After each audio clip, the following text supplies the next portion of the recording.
That tree behind you right now, whatever it is costing you nothing and giving you nothing. The Amish understood over 100 years ago that a single tree could completely eliminate a fuel bill, not reduce it, eliminate it.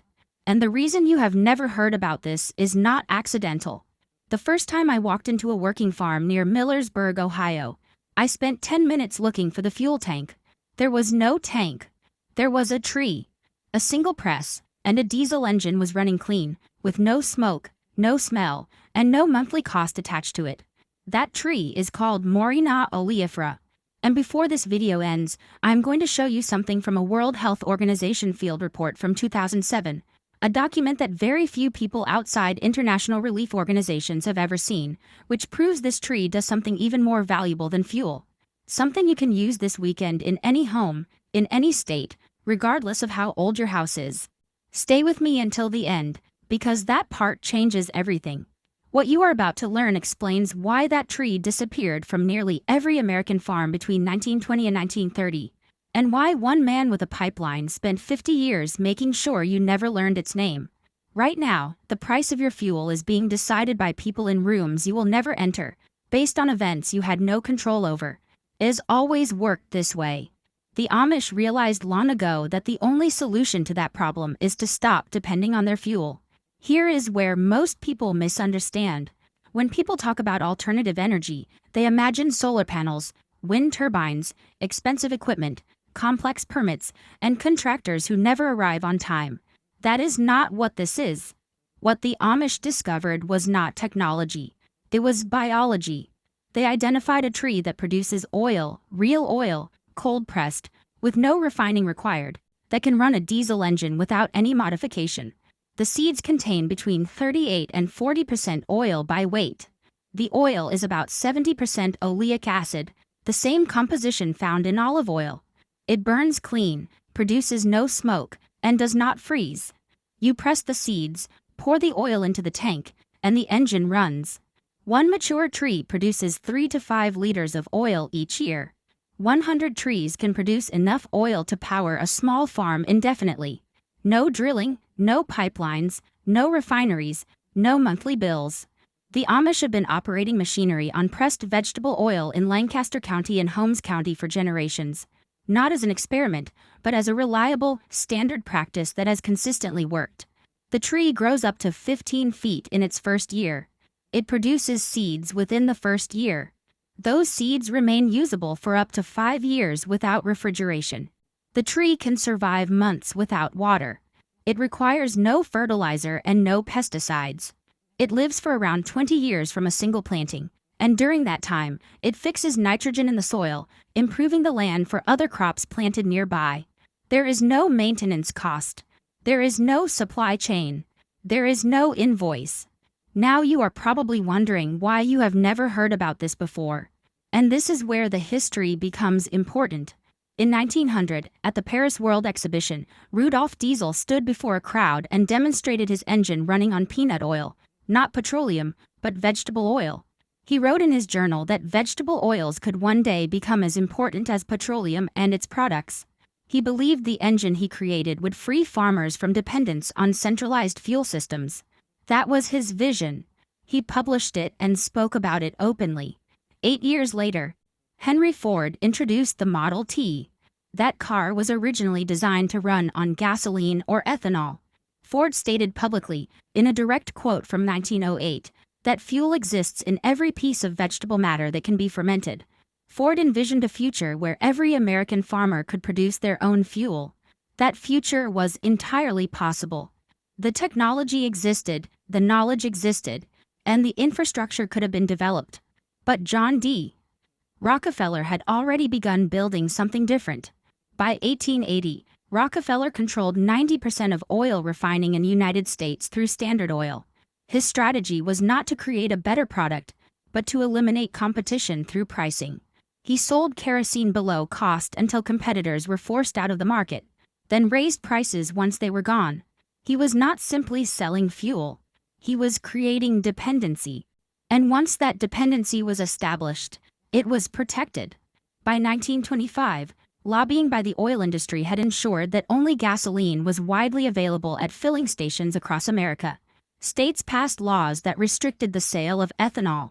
The infrastructure for vegetable oil fuels was never developed, not because the idea failed, but because someone had already ensured it would never become a competitor.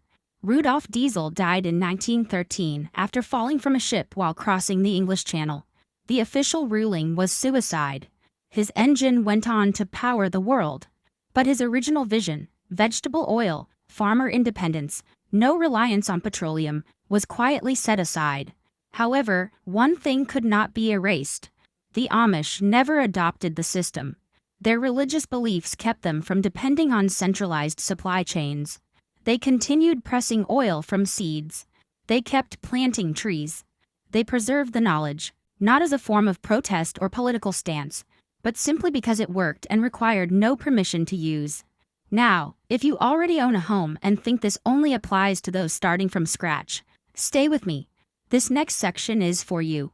Morina grows outdoors year-round in USDA hardiness zones 9 through 11. This includes Florida, Texas, California, Arizona, and Hawaii. If you live in these regions, you can plant this tree in your yard this spring and have seeds by fall. No greenhouse, no special tools, and no permits are required to plant a tree on your own land. But what if you live in colder, northern states? This is where the Amish in northern Ohio found a solution that many overlook. In colder climates, Morina can still grow as a container plant or as an annual. It can produce seeds within a single season before the first frost.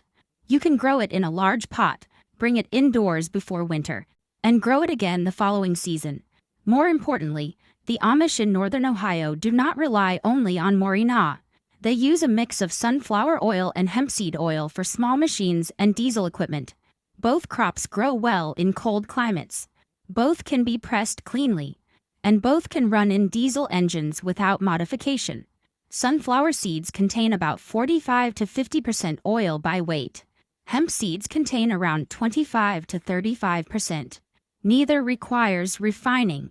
Both only need a manual or mechanical cold press, which costs less than $100 and can last for years. You do not need to wait for warm weather. You do not need to relocate. You do not need large land. You need seeds, a press, and the decision to begin. The equipment sitting in your barn or garage today can run on oil you produce yourself. The Amish have demonstrated this for over 100 years, and they continue to do so. Between 1943 and 1963, the Rockefeller Foundation funded agricultural programs designed to make American farming dependent on petroleum. Tractors replaced horses, creating a need for fuel. Synthetic fertilizers replaced crop rotation, and those fertilizers were made from natural gas. Pesticides replaced companion planting, and those pesticides were derived from petroleum byproducts. Over the course of 20 years, the entire agricultural system was gradually redesigned to depend on a resource controlled by external suppliers. By the time most farmers recognized what had changed, the alternative systems had disappeared. The knowledge was fading. The trees were gone. The Amish did not remove their trees. Now, here is the detail mentioned earlier, something found in a WHO field report that rarely reached mainstream attention. This is the part most guides do not cover, and it changes how you view this tree. In 2005, researchers at the University of Leicester published a study confirming a practice already used for generations in 14 countries. Crushed Morina seeds can purify contaminated water. The proteins in the seeds bind to bacteria such as E. coli, salmonella, and cholera, causing them to cluster and settle at the bottom of the container.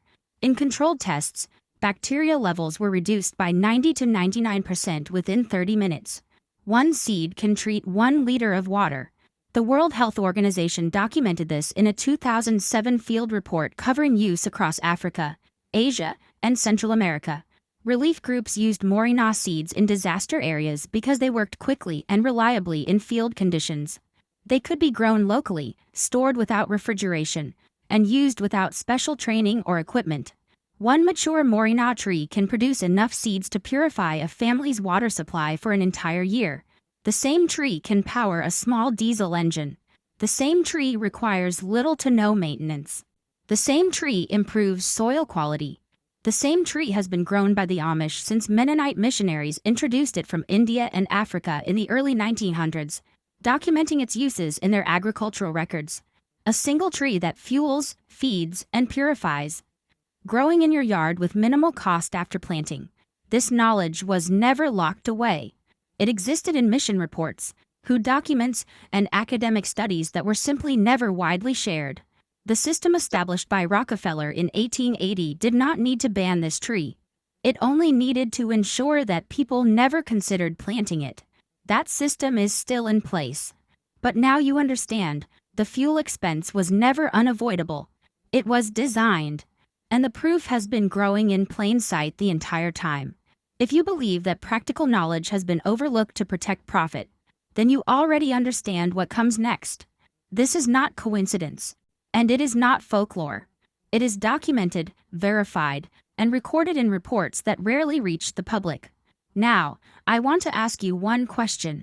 When you learned that Rudolf Diesel's original engine ran on peanut oil, not petroleum, in 1900, what was your reaction?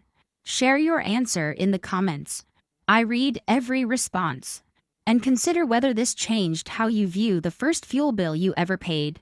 If you want more information like this, practical, documented, and rediscovered from overlooked sources, then subscribe. Because in the next video, you will see something the Amish in Lancaster County have been doing with a building material that was federally defunded in 1937. And the reason behind that decision may make this topic seem like only the beginning.